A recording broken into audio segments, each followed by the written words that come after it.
ऐसे लड़के की कहानी बताने वाला हूं जिसने अपनी जीवन की शुरुआत और करियर की शुरुआत गांव के गलियारों से की थी और आज वो छत्तीसगढ़ के मुख्यमंत्री के पद पर विराजमान है। Is that Vishnudeo Sai, prominent तो सबसे बड़ी खबर इस वक्त की आपको बता रहे हैं विष्णुदेव साय। और अब जानकारी मिल रही है सूत्रों के हवाले से कि विष्णुदेव साय छत्तीसगढ़ हमारे साथ जुड़ रहे हैं विष्णुदेव साय छत्तीसगढ़। कैसे एक आदिवासी लड़का छत्तीसगढ़ का मुख्यमंत्री बना, पहला चुनाव अपने गांव में पंच के रूप में लड़ा और उनकी जीत हुई। जब 2019 का लोकसभा चुनाव हुआ तो विष्णुदेव साय को सीट नहीं मिली, तो राजनीतिक गलियारों में ये चर्चा चालू हो गई थी कि छत्तीसगढ़ का अगला मुख्यमंत्री कौन होगा। तत्कालिक और वर्तमान प्रधानमंत्री नरेंद्र मोदी की लोकप्रियता को ध्यान में रख के छत्तीसगढ़ का चुनाव लड़ा गया था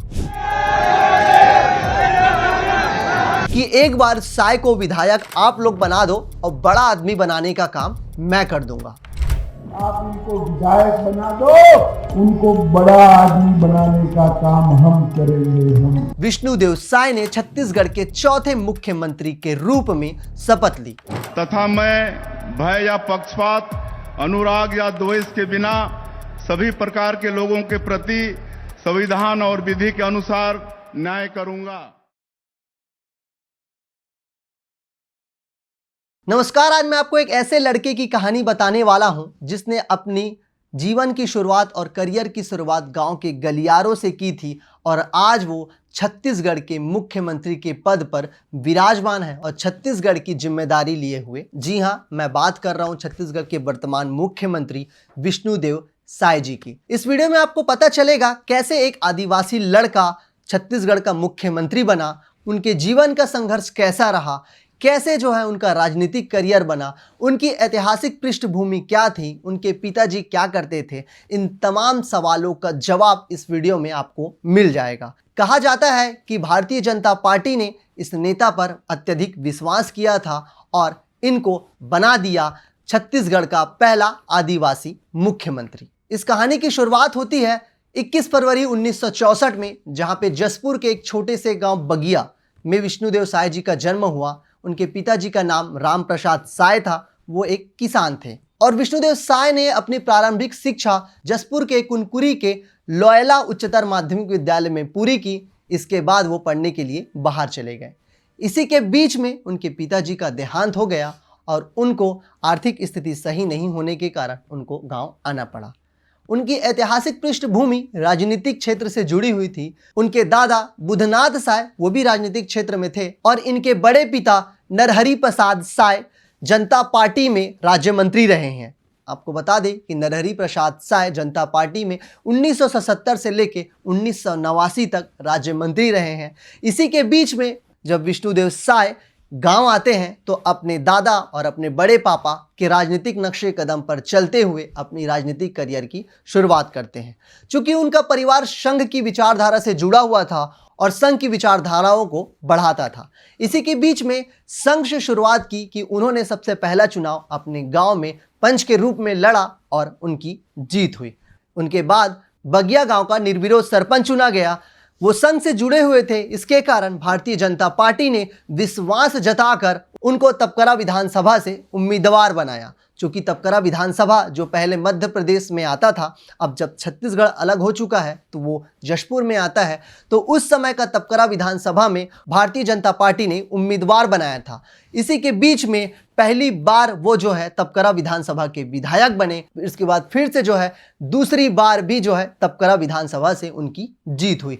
इसी के साथ उन्होंने भारतीय जनता पार्टी का साथ और विश्वास बनाए रखा। इसके बाद उनका विवाह कौशल्या देवी साय से 1991 में हुआ। आपको बता दें कि ऐसा माना जाता है कि उनका जीवन बहुत ही संघर्षपूर्ण रहा है। उसके बाद रायगढ़ से लगातार 4 बार सांसद रह चुके हैं विष्णुदेव साय।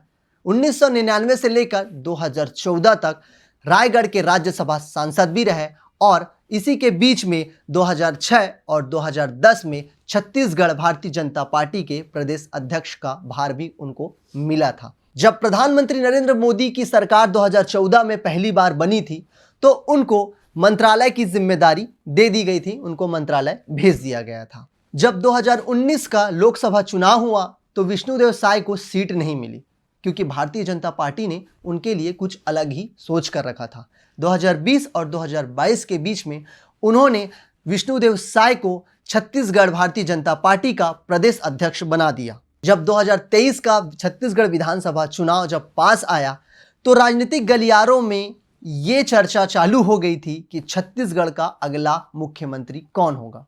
बड़े बड़े सलाहकार और राजनीतिज्ञ ये बताते हैं छत्तीसगढ़ के किसी भी नेता के चेहरे को सामने रखकर नहीं लड़ा गया था। तत्कालिक और वर्तमान प्रधानमंत्री नरेंद्र मोदी की लोकप्रियता को ध्यान में रख के छत्तीसगढ़ का चुनाव लड़ा गया था, ऐसा सलाहकार और बड़े बड़े पत्रकारों का कहना है। उसके बाद जब छत्तीसगढ़ में विधानसभा चुनाव हुए और उनके नतीजे घोषित हुए तो नतीजों वाले दिन ऐसा लग रहा था या छत्तीसगढ़ की जनता मान रही थी कि फिर से एक बार भूपेश बघेल की सरकार वापस आने वाली है। लेकिन आंकड़ों में कुछ इस प्रकार परिवर्तन हुआ जिससे छत्तीसगढ़ की जनता को चौंका दिया। छत्तीसगढ़ की जनता हैरान हो गई।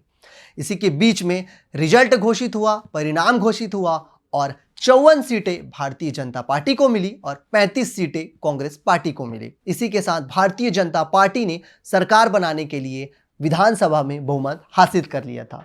अब सबसे बड़ा सवाल ये था कि किसको छत्तीसगढ़ का मुख्यमंत्री बनाया जाए। इसमें सबसे पहले छत्तीसगढ़ के पूर्व मुख्यमंत्री डॉक्टर रमन सिंह, जिसे चार वाले बाबा कहा जाता है, उनका नाम जोरों शोरों से छा। हालांकि 3 बार जो है वो छत्तीसगढ़ के मुख्यमंत्री बन चुके थे, तो इसको देखते हुए ये माना जा रहा था कि 2023 में उनको दोबारा फिर छत्तीसगढ़ का मुख्यमंत्री नहीं बनाया जाएगा। इसके बाद भारतीय जनता पार्टी के शीर्ष नेतृत्व में बैठक होती है और शीर्ष नेतृत्व में एक नाम आता है विष्णुदेव साय का। कहा जाता है कि विष्णुदेव साय का मुख्यमंत्री बनना लगभग तय था, जबकि चुनाव के समय जसपुर के कुनकुरी विधानसभा में जब अमित शाह, जो भारत के अभी वर्तमान में गृह मंत्री हैं, उन्होंने चुनावी रैली की थी तो उन्होंने अपने भाषण में कहा था कि एक बार साय को विधायक आप लोग बना दो और बड़ा आदमी बनाने का काम मैं कर दूंगा। ऐसे बोल जो हैं अमित शाह, जो भारत के अभी वर्तमान में गृह मंत्री हैं, उनका ऐसा कहना था। तो उसके बाद यह माना जा रहा था कि कोई आदिवासी नेता ही छत्तीसगढ़ की बागडोर को संभालेगा। इसके बाद भारतीय जनता पार्टी के शीर्ष नेतृत्व की बैठक हुई और बैठक में विष्णुदेव साय का नाम सामने आया और 13 दिसंबर 2023 को विष्णुदेव साय ने छत्तीसगढ़ के चौथे मुख्यमंत्री के रूप में शपथ ली। और मैं आपको बता दूं कि विष्णुदेव साय छत्तीसगढ़ के पहले आदिवासी मुख्यमंत्री भी हैं। लगातार छत्तीसगढ़ की जनता को ये उम्मीद थी और ये चाहत थी कि कोई एक आदिवासी नेता भी छत्तीसगढ़ का प्रतिनिधित्व और छत्तीसगढ़ की बागडोर को संभालना चाहिए। उनका ये जो सपना है, छत्तीसगढ़ की जनता का जो ये सपना है, वो भारतीय जनता पार्टी ने पूरा किया। उन्होंने 13 दिसंबर 2023 को विष्णुदेव साय को मुख्यमंत्री के रूप में घोषित कर दिया और आज जब मैं वीडियो बना रहा हूं उस समय छत्तीसगढ़ सरकार को बने हुए लगभग 2 साल हो चुके हैं। तो इस प्रकार आपने छत्तीसगढ़ के मुख्यमंत्री विष्णुदेव साय के राजनीतिक करियर को सुना कि कैसे उन्होंने लोकतंत्र के सबसे निचले सदन ग्राम सभा से लेकर उन्होंने छत्तीसगढ़ के मुख्यमंत्री पद तक अपना सफर जो है वो पूरा किया। छत्तीसगढ़ सरकार को बने हुए कुल 2 वर्ष हो चुके हैं।